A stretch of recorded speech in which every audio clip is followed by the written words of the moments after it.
maybe we should focus on a team's meta versus the actual, what is working for overall meta. I 100% agree with you. So I'd be a little bit surprised if we don't see some type of switch up there when we see the draft, which is underway now. The Space Station finds themselves up 2-0. Third time's a charm on their map pick.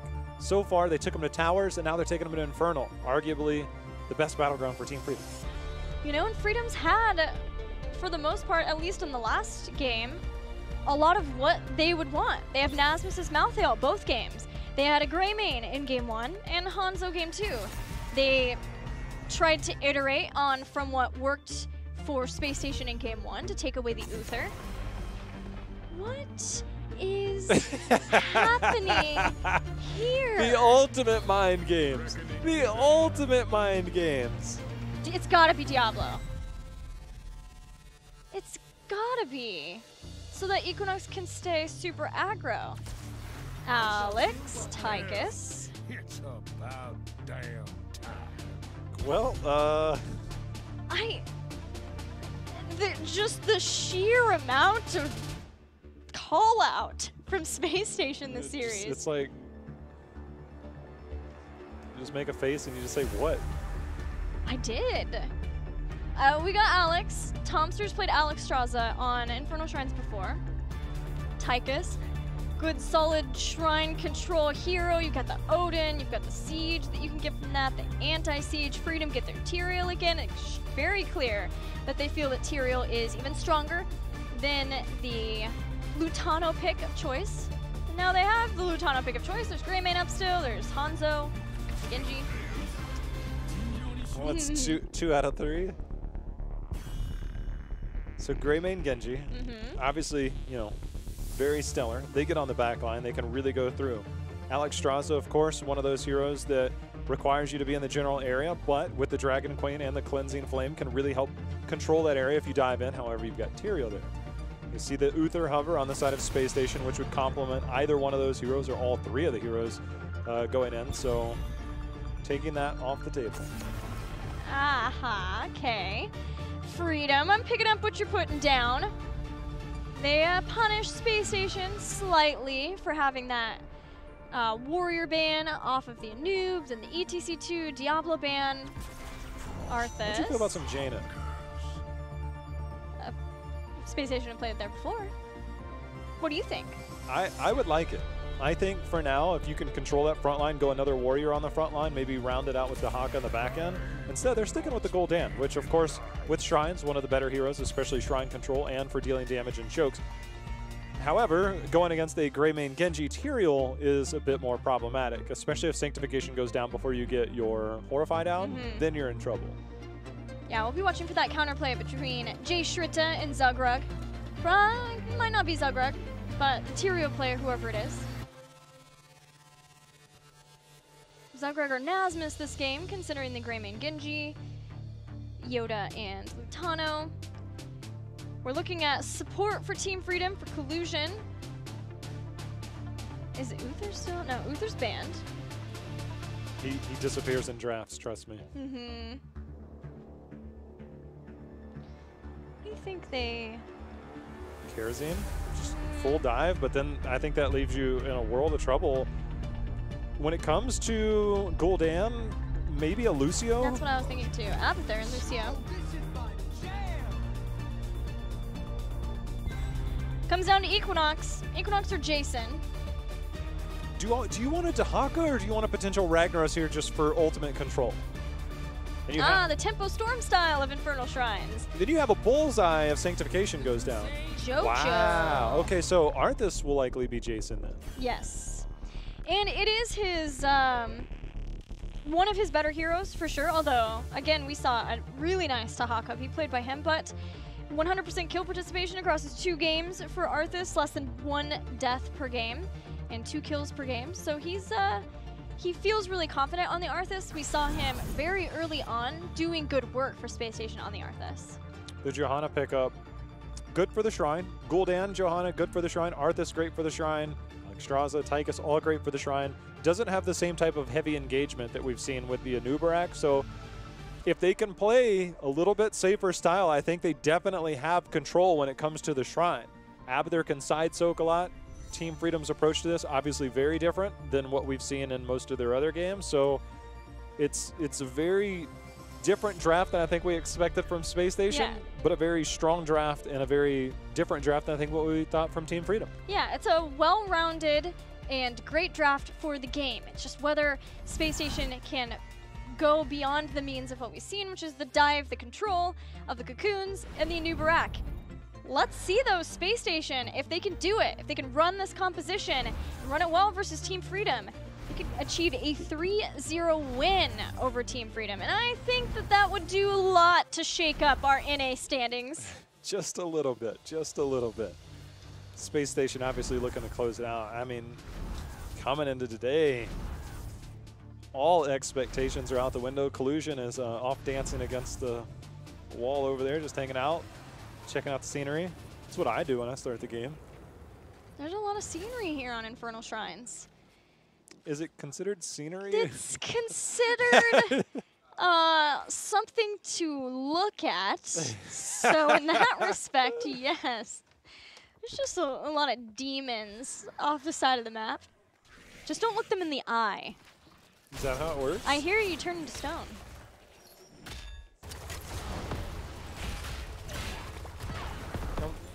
Yeah. I'm thinking about Diablo and demons. Do they turn you to stone? Probably. There's probably some demons that turn to stone. We've got a lot of action here in the top lane. As we see Abathur and Genji just doing their own soaking thing within the lanes of mid and bot. Team Freedom going for the mid-top rotation as Gul'dan dies to Genji. Probably Genji with the symbiote. That's one of those things you don't expect to happen. Either way, Lutano showing why he's one of the scarier players here in North America. Lutano, by the way, coming into this week, he was 4th in North America in kills per game, 10th in the world, a 2.6 per game. His Genji is also, I'd say, probably his most impressive. Though he plays a lot more Hanzo, 3.3 kills per game, 0.3 deaths. So very survivable, pushes his limits, knows his limits, but pushes them to achieve a lot of kills for the team. In general, all of Team Freedom has been exceptional in being safe, but SpaceStation has really made them, they've pushed the bounds for Team Freedom in a lot of ways to try to make sure that they can win these games. And so far, it's worked out very, very well for SpaceStation. So far, so good. Lutano continuing to put pressure on. There's the symbiote, doing a bit of extra damage. Yeah, I really wonder, Team Freedom's rotations on a lot of Battlegrounds have been so top-notch. You know, there was a game, I believe it would have been Dignitas versus Roll20, I believe, where they used an Abathur Leoric. Obviously, you don't have the Leoric in this game, but the Abathur composition, you kind of wonder, like, how does it work out? How does it play? Team Expert ran a lot of it. And controlling a lot of the rotations that we know Team Freedom can do, you see the mines, not necessarily in lanes, not necessarily in the general choke points, but in potential rotation points when you see teams move from one to another lane to defend. Those are the choke points they generally put them in. It's slightly different than you would see a traditional Abathur. It's like, I'm going to do some damage. It's more about controlling vision and controlling rotations. Yeah, at least get the dismount, slow things down, give your team time to respond appropriately, whether it's to make sure you're not getting ganked, which is fair, very fair, versus a team like SpaceStation, though maybe not as much with this composition that we're seeing from them. Between the Johanna, not so much the Anubarak with the dive, they don't have their Genji this time. This is a lot more about the Shrine controlling compositions. And Team Freedom knows that, so instead of giving them the fight over the Shrine, they grab the camp up at the top, and they're pushing along with that to try to get some early structure damage down that lane. Yeah, they definitely realize they can. This is all calculated on the side of Team Freedom. Push in with the Shaman camp. They'll try and go in. Of course, the Greymane kind of empowering all this as they move in. They really need to send Gul'dan up. Gul'dan actually does well to defend pushes like this because he has good clear. And Arthas isn't going to be enough. And we see on the minimap Gul'dan finally making it up. But the damage is definitely there. Yeah, the Shrine's going to be picked up even as we see Gul'dan go up to defend versus this Team Freedom push. So in that way, they're not going to get too much done from that at all. And yeah, the Gul'dan coming up very late to try to stop this Team Freedom. Just keep swiping away, taking down this fort brick by brick. Yeah, they get the fort. The bottom, the Punisher's still pushing there, and it looks like SpaceStation maybe seeing if they can keep some of Team Freedom here for a little bit longer so that they get more done with this fort, hoping they can trade it out. They need to. I mean, you cannot give Freedom an inch in this game. The Mule's going down. They definitely need to. They are going to get the fort down, but the rest of Team Freedom is going to make it here. Yeah, Tomster is going to not be long for this world as Collusion comes in. Lutano says, "What's up? Let me show you who's boss here on Genji," taking out Casanova. Jace Rita does a bunch of damage as Team Freedom are retreating, but Team Freedom still rotating down and punish SpaceStation for staying for that fort. Yeah, again, everything that Team Freedom did there was calculated. They knew their composition, they knew the strengths, they had the gray main, they pushed with the camp, and everything that they did there was just picture perfect. And when it comes to SpaceStation, you have to rotate that Gul'dan up earlier. Without that side tower now, the minions take longer to fall, especially with the camp there. You have to make it up while the fort wall is still up, and it allows you to defend. Gul'dan's one of the best at doing that because he has that consistent AoE damage. He's one of the best sustained heroes in the game. Team Freedom grabbed the bottom camp. They're keeping the siege going now in this bottom lane. Next shrine will be in the mid, and Freedom doing what they can to make sure that they have 10 for that shrine fight. Seeing a bit of a change up in the Alexstrasza build than what we have seen in the past. Tomster building a lot more into the Gift of Life, the single target healing, so that as long as he stays nice and healthy, then he is able to use that life loss and pick up those flowers, so that he is not sacrificing his life to be able to keep those gifts of life going.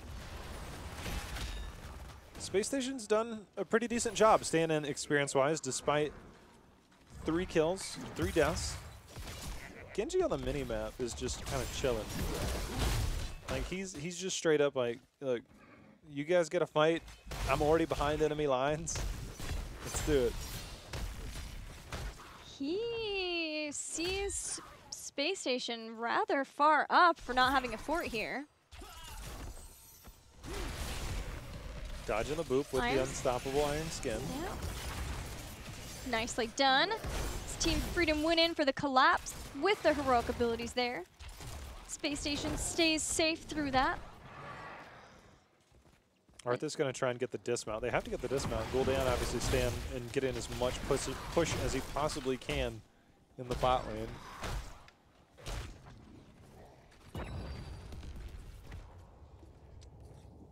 So, as it stands, both teams with heroics here at level 10.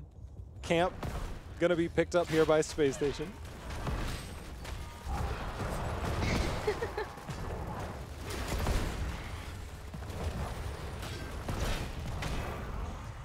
All right, here we go.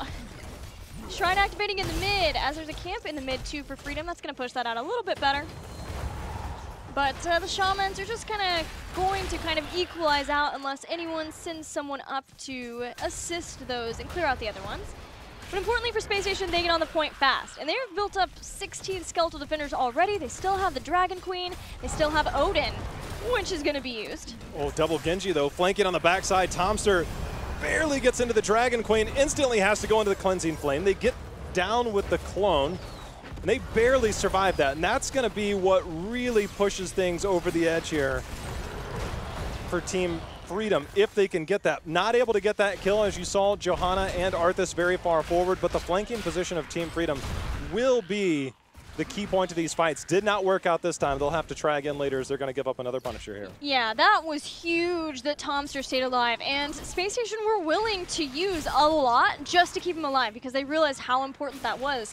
They have a shrine-taking composition. Freedom, they have some good shrine heroes, but they're all about the team fighting. And when that double Genji went in, they used Blessed Shield, they used Horrify after the Odin 2, and just barely getting into Dragon Queen and then going into Cleansing Flame. Saved the day for SpaceStation. Now they're going to hold on to this shrine. They're going to get more done with it. Lutano and Jason getting a lot done here. Jason has army, but with that symbiote, I thought maybe you'd have to use that. Team Freedom keeps this top lane pushing a little bit longer. Yeah, they get it. Once you clear out the Shaman, you'll be able to re-engage middle. However, Team Freedom used that opportunity to get a camp bottom. As you can see, they're already looking to collapse onto Gul'dan on the backside. Tomster getting out the heal, but not enough in time. I was going to say no Horrify, and it just come back online as he went down. Sanctification and Sound Barrier used at the same time. And they're using that for the Dragon Blade to try to enable it. SpaceStation, they're going to keep some of Team Freedom here, including the last to fall, Nasmus's clone. Yeah, the hardest part in all this, Gilly, is the simple fact that if they don't get this fort down, Mule will heal it up, so they have to. But Zugrug and Lutano on Tomster once again just barely gets out with almost no health left. Yeah, but Zugrug, this time he doesn't have Sanctification, so they'll kill him. They need to spread out. Archangel's Wrath, kind of a problem. Equinox using the shield that he gets from Iron Skin. The fort has been kept alive again as Team Freedom push them back, sacrificing Tyrael to do so. SpaceStation held off on getting that shrine, but that enabled Team Freedom to keep that top lane push. I think SpaceStation really wanted to make sure that they could stop that push top so they could keep everyone together here. And then the camp at the bottom for Team Freedom, that's still pushing for them. It's been there the whole forever. time. That camp has just ripped through that wall. Now, the Mule up. They have to do that. They recognize this. They're willing to use Odin to make sure this goes down. They have to make sure and confirm these structures. This also gives them 13, which keeps them up in experience. But the Mule, if you don't take those moments, yes, you're trading out a lot, but that's kind of the problem, is that with an Abathur, it brings a whole new element to the game. And as it stands, SpaceStation was forced to respond. Excellent change-up in positioning, that last siege for SpaceStation. They put Odin up in the front, they had Johanna next to him, but in the back, Arthas right next to Alexstrasza, just best friends with Tomster, making sure that there could be no further dive on Alexstrasza because there wasn't Cleansing Flame there. Finally, SpaceStation deal with the camp in the bottom, but Team Freedom still got a lot done with that, and that, coupled with SpaceStation staying mid for a very long time trying to take out that fort, keeps Team Freedom in the lead in experience simply because they have the Abathur factor and the damage done bot. Genji got on Arthas again top lane, just completely just assaulting him. I mean, Jason's had a hard time. It's not Dahaka this go-round, as you know, the real action down here, but that threat is always going to be there. And that is the hardest part for the solo laner, dealing with that type of Genji style, that if you get far enough out in the lane, you're in trouble. He's going to step back out there again and be seen. One camp grabbed by Team Freedom as they attempt to maintain control over that mid. And they'll head up to the top to get that set up. Next shrine is going to be in the bottom, so if they can get a really good push going on in the top lane, they might be able to get some structural damage done from this, especially with SpaceStation committing so many resources to making sure that they're getting these shrines. Yeah, so Team Freedom has a couple of options. They can go and invade and push with this and try and get more done, try and get that structure value, push towards 16, and then get more done. It looks like they're checking to see potential for the invade. That might be the time they look for the fight. Abathur surely is heading somewhere else, trying to soak, get 16. Yoda clearing out as well, making use for this. So it's up to SpaceStation. They have to hold here. If they don't hold this, they give up 16 and a camp and the only form of the control they can have in this top lane. Instead, Zugrug and team, they're going to look to take this. And there's the Eldruin signifying the possible holy ground as they wait that out. Really well done, but SpaceStation still have to back off as they see Nasmus and the clone going in for that juicy back line. So 16 is almost here for Team Freedom. SpaceStation give up the camp with 16 too close for Freedom. Freedom can rotate down and very quickly get a start on that shrine. Yeah, that's kind of the catch-22 there, is you either go for that camp and you get it and you keep that top lane control, or you stay in the lanes and soak and get 16. Instead, they miss out on both fronts. They don't get the camp and they don't have 16. Now they're very far behind when it comes to the Punisher. So for Team Freedom, that was a major win. Major power play off of one camp and then forcing the second one and getting the invade. Looks like SpaceStation might try for a fight here, but with only 8 left, this is a tough defense. Yeah, they bully off Team Freedom for the moment, but they still don't have that 16. We'll see if anything like Dragon Queen or Odin's used, or if SpaceStation, as they're playing right now, kind of seem like they know they're just waiting for the Punisher to be grabbed, doing what they can damage-wise, and then they can use those kinds of things for the defense instead. This siege, you know, you do have to be cautious when sieging versus a Gul'dan. The right Horrify and the Blessed Shield follow-up too. There's a possibility of being able to lock somebody down there from the front, but if that is to happen, it'll happen at the keep as SpaceStation give up the fort. They give up the fort, and they're going to have as much as they can to defend here. They need to bait it over. You see Johanna in position. Just get a little bit of damage on, use your Iron Skin, bait it over mid. They're going to use Odin as well to help with the defense. There it is. Sidewall was put down by Team Freedom to give them a window of opportunity. As it stands, they recognize it's going to be baited over. Push forward as much as you can, keep wall. Yeah, I wondered if after the wall we'd see them just rotate out through mid, but with Nazem still keeping SpaceStation busy, giving them busy work. Team Freedom go on the other side of the Punisher, on the other side of those ice drops, and work on trying to take out that keep. They don't quite get it, but the Punisher is enough there as he continues to punch through the keep. Does not quite get it. That is so close. Genji will get that, don't worry. Yes. He'll go full Lagif on that. But the one thing, Jay Shrite changed up his build. He went Rampant Hellflames at level 16, so every time he hits a hero, he gets more damage off of his Q. It stacks up. And so it's a little bit different. He was actually starting to poke away at Tyrael on the front line there, and Tyrell's like, man, this really hurts. I got to get out of here. Had Tyrael been able to stay for 1 or 2 more hits, that's a dead keep. Team Freedom thought they were going to have it with the Punisher, unable to confirm that. But again, look for Genji to eventually sneak backdoor and try and take that. Yeah, wrap around, take that down, start the catapult pressure, especially before the next shrine phase, since it's up in the top. Team Freedom have a level advantage now over SpaceStation Gaming here on Infernal Shrines, and it is sorely needed. This is the first of many games that Team Freedom will need to win if they are going to turn this series around.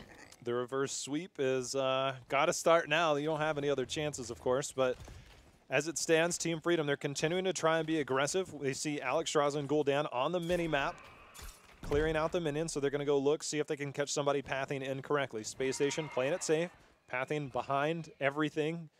They're just going to try and hold, and as it stands, I think we should have the next shrine before either team gets close to 20. So SpaceStation, their opportunities are a lot fewer. Team Freedom has really been on the party bush train this series, trying to see if they can catch someone being too aggressive, but SpaceStation, you know, especially Jason as that solo laner, he would be the prime target. He's gonna get caught here, but he has so far been doing a great job of staying safe. Cleansing is out. Shrite though. Shrite, he's down. He's sliced through. Sanctification allows Lutano to keep going. The next victim is Casanova as he run and guns away. Tomster going into Cleansing Flame now. Team Freedom are pretty low as the Dragon Queen actually, one by one with those flame breaths, gets the takedown. That's actually not a bad trade if you're SpaceStation. The clone is down. You traded 1 for 1, but the death is staggered by about 15, 16, 17 seconds there. So that's actually not bad in your favor, especially with the shrine coming up. You make up a little bit of experience with some catch-up XP there. That's not bad. Abathur's getting aggro on that bottom lane, trying to make sure that he can get that push going. As we see the Hearthing back. They're going to use Gul'dan to clear that. But he spawned a Locust or something, and it just, I see a little red dot on the mini-map. It's just enough. That's all it took. Keep down. That's good for Freedom. Wait. Oh, he spawned the mule and then used the symbiote on it. I'm like, hold on. Like, he doesn't have any talents available. Yeah, I was looking for the Locust Fruit too. Yeah, that's not till 20, and I'm like, wait, where did, okay, he used a mule and then had it the mule. Very nicely done. Well, SpaceStation though, in getting that kill, go back to business for what their comp is designed to do, which is try to get this Punisher. Here comes 20. 20 is a problem though, yes. For sure they're looking for it. Clone is out, but so is the Horrify Gilly. Yeah, Jay Shrita is in a world of hurting as we're once again going to see the Cleansing Flame come out. Can Tomster keep Jay Shrita and Casanova alive as they're running for their lives? But Genji has been taken in the back line as the Sanctification drops. Tomster has saved one for now as Casanova goes into the Odin, but Yoda assassinates, taking him out, and Alexstrasza too with the 3 for 1 with just the Genji death for Team Freedom. They have it just for now. That's going to be enough for Team Freedom to take control. They'll get themselves a Punisher here in a short bit. See if they wait for Genji to come back and try and make that final push. As it stands, Arthas and Johanna are going to be in mid and bottom respectively, trying to soak 20 before that does come forward, also keeping the catapults at bay. So try and get 20, hold this game for one more push. I mean, as it stands, you can bait this over to mid-keep. The probability of winning continues to go up with Team Freedom as they push in, but SpaceStation, they have basically 1 life left. Right. And that's pretty much it. Lose a team fight, and it'll be the game for Team Freedom. And SpaceStation, as of now, has had a lot of control, a lot of focus, a lot of mind games going on with the drafting. So I wonder where past that things go, but just the fact that even if SpaceStation do lose this, a lot of the powerful, the favored battlegrounds for Team Freedom are out the window is pretty nice for SpaceStation, even if they lose this one. But it's a lot more about momentum, it's a lot more about feel for SpaceStation, and losing a game in the middle of this series, maybe the doubt starts to seep back in. We'll have to see, but it's not over until it's over. Yeah, camp is going to help a little bit push this lane out. As it stands, Team Freedom, they're looking to get a camp to push middle, have something going on, have something that maybe Abathur can push a little bit more casual while you wait for everything to push forward, get some more structure damage, open up some more win conditions. I almost thought they would go for the bottom since that's the catapult lane. Instead, they're just going to opt to come up here, make sure they secure this. And again, Johanna, key component here to bait this over, get it to the mid keep and keep it on the mid keep. That is where you hold. But the way Team Freedom has dove in here, they could be looking to try and end it. Shaman Camp helps a bit. On the topic of that, Johanna, no indestructible. Storm Shield, actually that's the Blinded by the Light, which is her version. But keep an eye on that Johanna, and if it's something that Team Freedom can punish not having. Iron Skin bait, as Jay Hal referenced. Now with the Odin, the big red button for that longer duration, so they can try to bring down that health bar. The clone is down. It's in the back, trying to get damage on Jay Shrita. Jump is on Jason. He has Army of the Dead. He's been healing up from that as he uses it. With the Cleansing Flame 2, SpaceStation are staying alive. They're holding for now. They did not bait it over to the mid keep, which means this Punisher's still going to be on here. Tomster is out in the dragon form. Sanctification is down. Equinox uses the shield. He makes it back alive, but the shield on the core slowly falling, but Team Freedom not able to take any damage off of it. Oh, no kills on SpaceStation. And SpaceStation deal with the Punisher using the Dragon Queen at the end there after a lot of other things had been used to make sure that they can push back, scare Freedom away, especially with the clone already being used for Freedom and Sanctification. SpaceStation is still in this game. They have lost 2 keeps though, which is going to be problematic if they make it to the next Shrine phase. It's time for them to try to clear out those catapults and get busy trying to find Team Freedom. They have to. I mean, an Abathur alone going against you, those Locusts pushing behind the catapults in either lane, and as it stands, the bottom Shrine will be there. We'll see if Abathur moves his positioning up since that top fort is still standing. See if he can get that push with his catapults and his Locusts. Checking in after getting that mid camp to go to bottom. They know that it's very likely that Team Freedom would be on that top camp unless they're party bushing somewhere. Freedom are setting up to see if they can bait out any positioning or any aggressive rotations as SpaceStation head up to defend that camp. Not yet. They're holding for now. The minute Gul'dan showed, there was a little bit of temptation. There's not a lot they can do. All 5 members of SpaceStation are there. More and more are starting to show, making Team Freedom a little bit more hesitant to try and push them. Equinox and team, they might try and push this fort down. I mean, you're not going to get, I mean, it's just a matter of pushing lanes out. As I say, if you could push in, maybe you could force them to come fight you. They're going to, I mean, there's no other way you get back into this game other than by fighting. It's late enough in the game that the death timers, depending on when they get the Punisher, they can end with it. But it'd be very difficult to just take a team fight and end because the keeps are still standing on Team Freedom's side. They did need to push that top out as far as they could because the next shrine is going to be at the bottom. So trying to do what they can to not only clear that up, but also keep that lane pushed out. The mid camp now is a point of soreness for SpaceStation as they are playing back, not putting themselves at risk of any dives behind, which has sort of been a problem for SpaceStation through a lot of this game. Genji dive with the double Genji, Tyrael potentially diving in along with that too, Greymane going for the throat, and it's barely, Tomster's barely kept alive, but I wouldn't want to risk it, not this late in the game. This is very nicely done timing-wise. SpaceStation held in the position. The Shaman camp will help defend against the catapults. As you stated, the catapults will be pushing the top lane. They might just try, I was going to say, there's no way. They have Sanctification, and it gets later and later. You're level 22, about to be 23. They go full Fanatic on us. Double gray main. Double gray main. Oh, wait a minute. Oh, SpaceStation's been caught, separated out from the group. Jason Equinox here as the Sanctification goes down. That's with Holy Arena too. And that gives a lot of damage to that Genji, to the gray main. The Horrify now. Nasmus, that's the clone. It's okay. Tomster comes down from the Dragon Queen, but the clone is gone. Heroics used from either side, even before the shrine has started. That Equinox was body blocked in there for so long. Odin is out. Lutano flanking on the backside. Tomster trying to keep his team alive, getting those heals every time they're caught between the breath and the damage. Now the Dragon Queen is back out again, and look at the amount of heals that Tomster is able to put out. Tomster is keeping this team very healthy, which means that Lutano does not have the same kind of opening. He's going to Swift Strike through into the sound barrier and start his Dragon Blade. Casanova's been in this Odin for a while.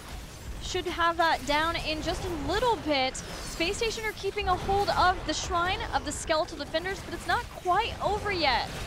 It's not yet, but this looks like it's going to be a Punisher, and I think Team Freedom, they're going to go force out the top lane. Are they going full backdoor? Let's say you could force out the top lane and force SpaceStation to come back and defend, but they are going full backdoor core here. They have Tyrael. They do not have Sanctification. The mine stopped Tomster from backing, so he's not back yet. Jason's going to be the next one. Casanova goes in too. There's no Odin for this. All 5 back now for SpaceStation as they get onto this core. There's no Sanctification. There's 20 seconds until they get to that. Yoda pushed off of the point. Collusion still on it. Horrify used. Genji down. Genji killed as Nasmus is going to get back onto the core with that clone. They take care of that too. The core is at 72%, but Team Freedom stops SpaceStation for pushing along with that Punisher. Yeah, they have to get a keep out of this. They have to push, and I don't think they can do it. That's the problem, is not getting a keep out of this. This sets up a future backdoor again from Team Freedom. You don't give up much in the process. You save your keep. You lose one hero, you're lucky to get out with that.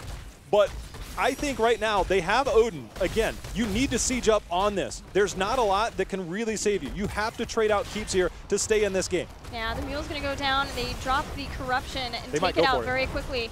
This keep's going to go down. So the keep taken by SpaceStation. 20 seconds until Genji. SpaceStation march forward. If they win this game, they upset Team Freedom as the Odin starts the siege. We're 26 minutes into this game as the Cleansing Flame starts to go out and heal. This core is falling rapidly. Team Freedom are in dire straits. They take out Tychus. They have taken one down. They're focusing next on Jay Shrita. They get him too at 35%. The core's still going. Tomster is killed. There's 2 people left. Jason and Equinox on this core. Jason falls. Equinox looks like he'll be taken out, and the core stopped at 11%. Oh my. No Indestructible, did go the shield talent at level 20. It came into effect just a little bit there, but Team Freedom has held on. They have done it. Nasmus pushing forward with the rest of the minions here. 39% is all that's left, 11% on the side of Team Freedom, and we will be going to game number 4 as Team Freedom has held on here, Gilly, in